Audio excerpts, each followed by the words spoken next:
I'm Vinny. Looking pretty good, pal. I like your knee. Hey, like that knee? And don't forget that you're watching the greatest program on the face of the earth. It's called Booyah. Live album. That is your first live album? It's the very first live album that Dio has ever done. We've done live album with Sabbath, of course. Did a live album with Rainbow. But this band has been together since 1983. So that's 15 years without any live album. So we finally got a chance to do it. We did some shows in Germany, some in America. Mainly America and Germany that we took them from. It'll be double CD. There's about 17 songs on it. It'll be released in February. In February? Yeah. Besides, it's your own band, but this kind of live albums with Rainbow and Black Sabbath, what's the main difference for you? What kind of feeling did you have recording your own? Well, of course, I think the main feeling is that because it is something that we created, you know, especially Vinny and I who started all of this, when you create something yourself, it becomes very important. Rainbow was good because Richie and I created it, but it went someplace else, and it became a band that had too many people in it. And Sabbath was already Sabbath. So, you know, I was just able to go in there and you know, hopefully make good records with him. But for this one, because it's Dio, and you know, of course it has, you know, my name on it, which is, you know, important to me, but, you know, but Dio is a band. It's not just me, it's everyone. So it's important that it's something that we began from nothing and became, and has lasted all of this time. That's the most important thing for me.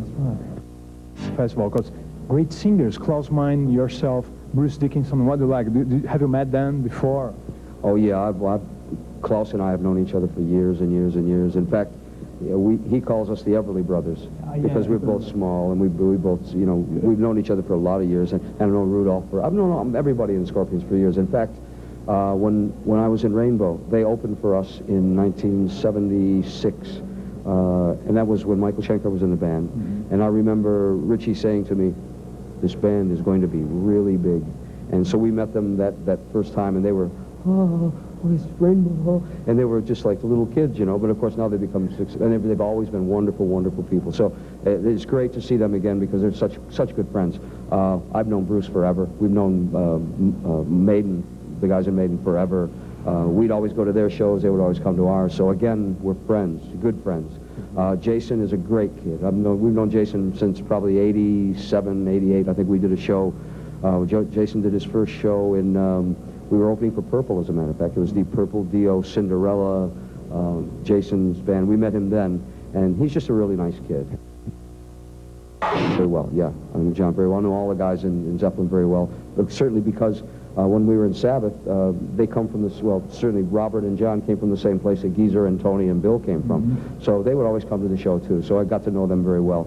And I knew his dad, and he was the best drummer who ever played, of course, you know, and probably the best who ever will. You can ask Vinny that; he'll probably tell you that too. You know, Vinny's second. I have to give him second best then, but he doesn't mind that, as long as I don't say he's second best to David Alford. No, sorry, you don't know him. But no, this has been great because we saw everybody in the hotel, and it's like, hey, you know, a big friend. Yeah, exactly. Yeah, it's been great.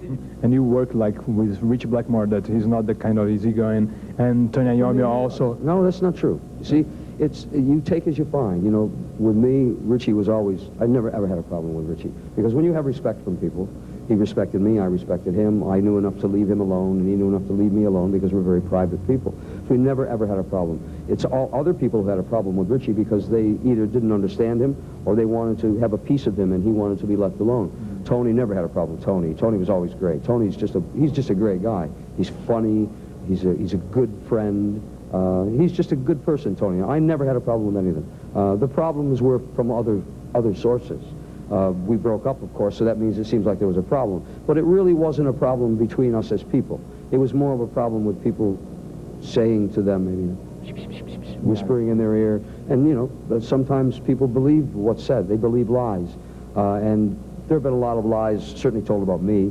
I'm supposed to be very difficult, too. So if you were here with Tony and Richie, you could say, well, you know, you work for the Ronnie Dio, and we understand he's very, very difficult. And I'm sure that Richie and Tony would say to you, no, he's not. Well, I know Richie would say he's not. Maybe at this point Tony wouldn't, but I never had a problem with him.